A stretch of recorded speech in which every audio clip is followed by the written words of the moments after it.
BRS ప్రభుత్వ హయాంలో గ్రామాల్లో సర్పంచుల ఆధ్వర్యంలో అనేక అభివృద్ధి పనులు జరిగాయన్నారు మాజీ ఎమ్మెల్యే ఆల వెంకటేశ్వరరెడ్డి.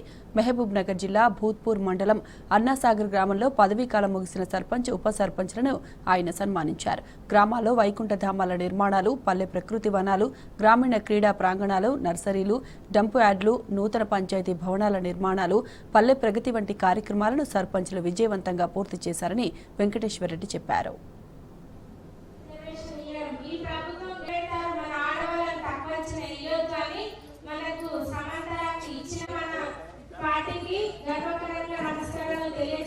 అందుకని అందరం ఇప్పటికెళ్ళి ఆలంగాను ఇచ్చుకుంటాం గౌరవంగా. తను ఇలాంటి తాండా కిషన్ గారు, వారి ఉప సర్పంచ్, రామచంద్రాపూర్ సర్పంచ్, అమ్మాపూర్ సర్పంచ్, దాసర్పల్లి సర్పంచ్ రఘు, మద్నాపూర్ వాళ్ళు ఉన్నారా? మద్నాపూర్ వాళ్ళు మనం, నేను కానీ వేదిక మీద ఉన్న నాయకులు కానీ మీరందరూ కానీ నిజంగా అదృష్టవంతులు మనం.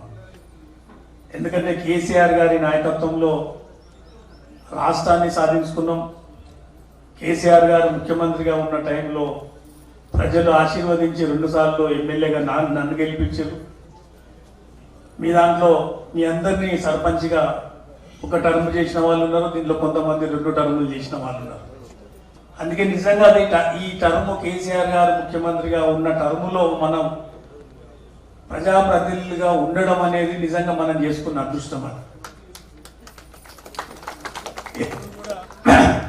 నేను ఒక జెడ్పీటీసీగా 2006 నుంచి 10 వరకు ఉన్నాను. 1 సంవత్సరం ముందే రిజైన్ చేసినాం కేసీఆర్ గారు ఎప్పుడు నడవాలని. ఆ 4 ఏళ్ల కాలంలో గ్రామాల్లో తిరిగేటప్పుడు గ్రామ కష్టాలు మా కళ్ళారా చూసినాం. అప్పుడు ఎంత బాధ ఉంటుండే సర్పంచ్లకి. అప్పుడు నేను ఇన్ఛార్జిగా ఉండి కేసీఆర్ గారు ఎంపీగా ఉంటే ఎంపీ నిధులు తీసుకొని వస్తే ఆ నిధులు మొత్తం కూడా బోరు మోటారు దీనికే సరిపోయేది తప్ప వేరే ఒక్క రోడ్ ఏనికే సరిపోయేది కాదు. సంవత్సరానికి నేను ₹1 కోటి తెస్తుంటే ₹1 కోటి బోరు మోటార్కి, అంటే ఏ గ్రామానికి పోయినా కూడా తాగే నీళ్ళ ఇబ్బంది ఉంటుంది. కానీ 5 ఏళ్ల కాలంలో సర్పంచులుగా నిజంగా మీరు అదృష్టవంతులు.